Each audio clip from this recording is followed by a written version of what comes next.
Sir, there is a tradition in this country. In fact, one of the prides of this country is the peaceful transition of power, and that no matter how hard fought a campaign is, that at the end of the campaign, that the loser concedes to the winner. Not saying that you're necessarily going to be the loser or the winner, but that the loser concedes to the winner and that the country comes together in part for the good of the country. Are you saying you're not prepared now to commit to that principle? What I'm saying is that I will tell you at the time. I'll keep you in suspense. Wow, that comment is getting so much attention this morning. Jason Miller is here, Trump's senior communications advisor, to talk about that and a lot of other topics from last night. Jason, good morning to you. Well, good morning. I know it was a short night last night. What was the intent on behalf of Mr. Trump to answer the question that way? One quick note before I get into that. I'm not sure if you've seen this morning, Rasmussen has new polling numbers showing Mr. Trump has moved into a 43-40 lead nationally. So we feel very good from our end coming out of last night's debate. Now, last night with regard to the question just asked on the election, what Mr. Trump was doing was very simply making the case that he's putting on notice anyone looking to commit voter fraud or voting irregularities. It's important that we have strong integrity at the ballot box, that we have strong integrity in our elections, and that's simply what this was about. So when Mr. Trump, he talks about on the campaign trail the rigged system. This is something that he frequently brings up on the campaign trail. We talk about the inherent media bias that we see on the campaign trail.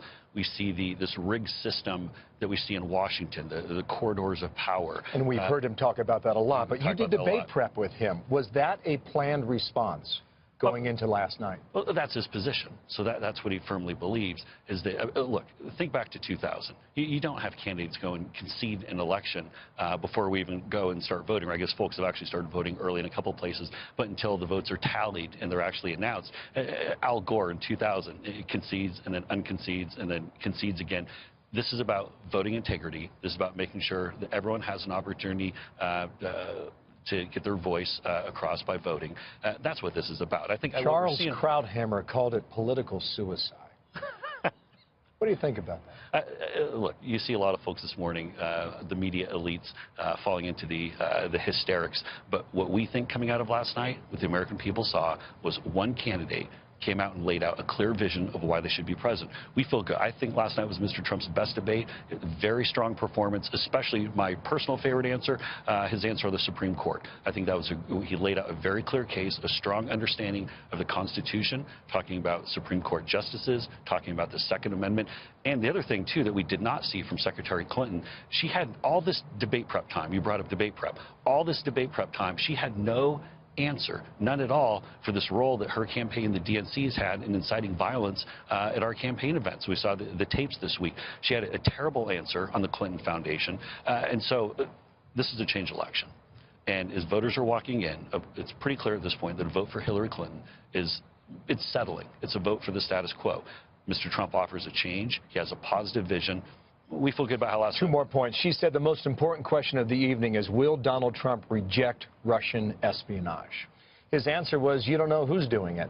Oh, but Bill, you got to give his full answer. He made very clearly that he rejects and repudiates any effort by anyone on the outside. She has no idea whether it's Russia or not. Chris Wallace interjected after in the full context of his quote, he made it very clear. He rejects, repudiates, rebukes, any word you want to put in, any outside involvement in our elections. That's of course we reject that. But what Clinton doesn't want to talk about, what her campaign has really been loath to talk about, is what was being said in these emails that came public. The anti-Catholic bigotry, the very clear collusion between the FBI and the DOJ and the State Department and the Clinton Foundation, this whole rigged system in their campaign. This is why people are so frustrated. This is why they want to change. You know, issue number one is the economy. And when Wallace went to that topic, what Trump did was he pivoted back to the whole negotiations with NATO, etc. And I was sitting there in the debate hall wondering, is that a missed opportunity? Now, he eventually came around to the final point where he said, we're going to start the engine rolling again. Did he miss a moment where he could have driven home his own economic message and essentially said to her, how many jobs have you created? Well, and that's a good point. I mean, I don't think Hillary Clinton has ever created so much as a job at a lemonade stand. And she just fundamentally doesn't understand the Did he economy. miss that moment? I think he did a great job of laying out a good chunk of his vision. Obviously, you only have so much time in a debate. We have a very strong tax plan that we've laid out, especially reducing the business tax from 35 down to 15, so small businesses can grow and actually, like you said, ignite our economy, get it moving again. You always look at debates and say maybe there's something you could have talked a little bit longer about, but I think, look, he had a fantastic debate performance. In my opinion, his best of the three, and we feel good.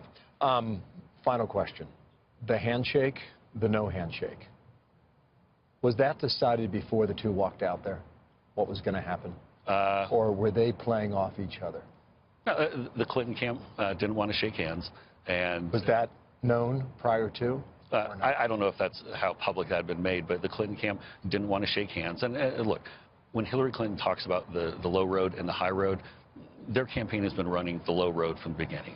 And this is, it's really, I think it's a sad reflection of what they're willing to do to win this thing. Appreciate you getting up early. Jason Miller with the Trump team. We'll see you back in New York and talk again. 19 more days. Thank you. Thank you, Jason.